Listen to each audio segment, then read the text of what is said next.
नमस्कार। क्या आप जानते हैं कि भारत में हर साल 100,000 करोड़ से ज़्यादा की दवाइयाँ बिकती हैं? लेकिन क्या आप जानते हैं इनमें से कुछ ऐसी दवाइयाँ हैं जो लगभग हर घर में पाई जाती हैं? तो क्या आपने कभी सोचा है कि जो दवा आप बिना सोचे खरीद लेते हैं, वो सच में ज़रूरी है या सिर्फ मार्केटिंग का खेल है? आज हम आपको बताने वाले हैं भारत की 10 सबसे ज़्यादा बिकने वाली दवाएँ, लेकिन चौथी और 7वीं नंबर की दवाएँ के बारे में सुनकर आप चौंक जाएँगे। तो चलिए शुरू करते हैं। पैरासिटामॉल जो हर घर में पाई जाती है। ये किस काम में आता है? तो यह बुखार और दर्द से राहत के लिए पैरासिटामॉल सबसे ज़्यादा इस्तेमाल होने वाली दवा है। खासकर डोलो 650 महामारी के दौरान घर-घर में पहचानी जाने लगी थी। पिछले साल भारत में 50 करोड़ से ज़्यादा डोलो 650 की गोलियां बिकी थी और महामारी के दौरान यह इतनी पॉपुलर हो गई कि लोग इसे भारत की नेशनल टेबलेट कहने लगे। दूसरा है एज़िथ्रोमाइसिन। ये एज़िथ्राल, जिथ्रोमैक्स के नामों से मिलती है। ये अगर कभी आपको बैक्टीरियल इन्फेक्शन हुआ है, तो डॉक्टर ने आपको एज़िथ्रोमाइसिन ज़रूर दी होगी। यह एक पावरफुल एंटीबायोटिक है, जिसे खाँसी, सर्दी में दिया जाता है। स्किन इन्फेक्शन तक के लिए इस्तेमाल के लिए इसका उपयोग किया जाता है।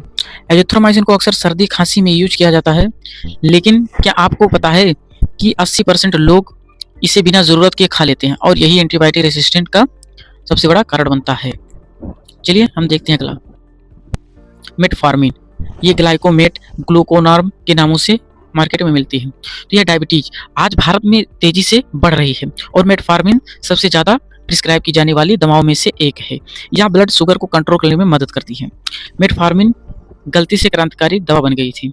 इसके हम कुछ इतिहास देखना चाहेंगे। पहला है, ये 1918 में स्पेनिश फ्लू महामारी के दौरान डॉक्टरों ने नोट किया कि कुछ मरीज का ब्लड शुगर कम हो रहा था। वजह एक पुरानी मलेरिया दवा गैलेगिन गैलेगा आफिसिनेलिस से बनी थी, लेकिन तब इसे अनदेखा कर दिया गया।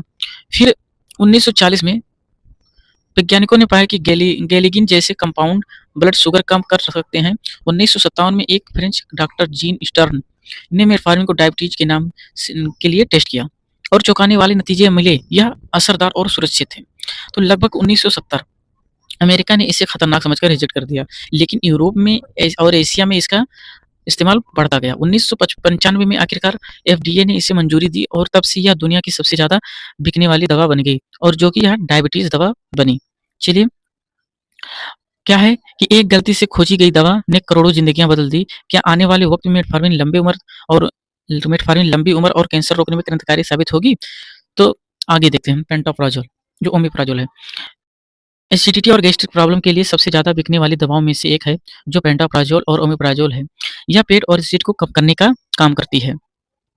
हम देखेंगे 5वां, आइब्रोफेन प्लस पैरासिटामॉल, जो काम्बिफ्लाम के नाम से मार्केट में मिलती है।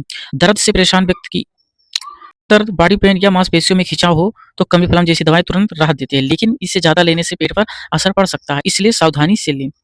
हम 6वां देखते हैं, कफ सिरप यानी बेंड्राइल, एस्कोरिल, एलेक्स के नाम से यह मार्केट में मिलती है। खांसी, जुकाम की समस्या में सबसे ज़्यादा बिकने वाली दवाएं कफ सिरप है, लेकिन ध्यान रखें कुछ सिरप नींद लाने वाले तत्व होते हैं, इसलिए इसे डॉक्टर की सलाह से ज़रूर लें। आगे देते हैं, एटोरावेस्टिन यानी एटोरवा, लिपिटोर आदि नामों से यह मार्केट में मिलती है। तो कोलेस्ट्रॉल को कंट्रोल में रखने के लिए एटोरावेस्टिन दवा सबसे ज़्यादा प्रिस्क्राइब की जाती है। यह दिल की बीमारियों से बचने में भी मदद करती है। 8वां हम देखते हैं, लोअर सार्टेन, टेल्मिसार्टेन। तो ये किस नाम से मिलती है? लोसार, टेल्मा आदि नामों से यह मार्केट में मिलती है। इसका उपयोग हम देख लेंगे तो यह हाई ब्लड प्रेशर को कंट्रोल करने के लिए लोसार्टन और टेल्मिसार्टेन का इस्तेमाल किया जाता है। यह हार्ट हेल्थ के लिए फायदेमंद है। हम 9वां देखेंगे, सिट्रजिन यानी सिट्रजिन एलिरिड के नाम से यह मार्केट में मिलती है। तो यह एलर्जी, खुजली और सर्दी खांसी में सिट्रजिन सबसे ज़्यादा ली जाने वाली दवाओं में से एक है, लेकिन इसे लेने से नींद आ सकती है, इसलिए इसे रात में लेना बेहतर होता है। हम आखिरी और लास्ट देखेंगे, जो है मल्टीविटामिन। 10वां है जो मल्टीविटामिन, जिसमें विकासोल, सुप्राडाइन, न्यूरोबियन फोर्ट आदि नामों से यह मल्टीविटामिन दवाएं होती हैं। तो आजकल की भागदौड़ की भारी जिंदगी में मल्टीविटामिन की डिमांड काफ़ी बढ़ गई है। कमजोर, थकान और इम्यूनिटी बढ़ाने के लिए लोग विकासोल, सुप्राडाइन जैसी दवाएं लेते हैं। आजकल लोग रिविटाल, सुप्राडाइन जैसे मल्टीविटामिन धड़ल्ले से खरीद रहे हैं, लेकिन क्या आपको पता है कि अगर आपकी डाइट सही है तो 90% लोगों को इसकी ज़रूरत नहीं होती है। तो दोस्तों, ये थी भारत की सब के घर में सबसे ज़्यादा इस्तेमाल होती है। हमें कमेंट में ज़रूर बताएं। अगर आपको वीडियो पसंद आया तो लाइक, शेयर और सब्सक्राइब करना ना भूलें। मिलते हैं अगले वीडियो में, तब तक के लिए बाय, धन्यवाद।